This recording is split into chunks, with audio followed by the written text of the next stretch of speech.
আমার অনেক ভালো লাগে, সাব্বিরের বোলিং আমার অনেক তাসকিনের বোলিং অনেক ভালো লাগে, সাব্বিরের ব্যাটিং অনেক ভালো লাগে।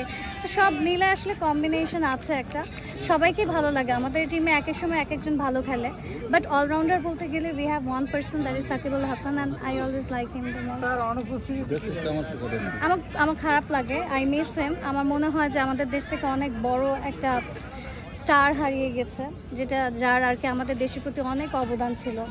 So I miss him. I hope, মানে আমি মন থেকে আসলে এটা ফিল করি যে আই উইশ যে আমাদের পলিটিক্সটা থাকতো না গেমসের ভিতরে, বা যে কোনো সেক্টরে। পলিটিক্সের জায়গায় পলিটিক্স থাকতো, বাট পলিটিক্স এমন একটা জিনিস যেটা হলো আমাদের যে কোনো সেক্টরে ঢুকে গিয়েছে, and that is very sad. আমাদের স্পোর্টসে স্পেশালি ক্রিকেটে যদি এই পলিটিক্যাল ব্যাপারগুলো না থাকতো, তাহলে মেবি আমরা এখনও তাকে আমাদের কাছেই পেতাম। As he is not there, so it's a sad thing, and I miss him. Celebrity cricket থেকে যারা খেলছেন, আমরা দেখছি যে তারা প্র্যাকটিস বা খেলা দিয়ে কিন্তু অক্লান্ত পরিশ্রম করছে। এবার দেখছি যে তারা ক্রিকেট এবং বলের সাথে তাদের সম্পর্ক আসলে কেমন লাগছে এই বিষয়টা আপনার কাছে? যে অন্য কাজ আমরা তো সব কাজ বাদ দিয়ে এখন ক্রিকেটের বল, রাতে ঘুমাতে গেলেও ওই স্বপ্নই দেখি, বল এসে মাথায় লাগছে, মানে ছক্কা মেরে উড়াই দিছি।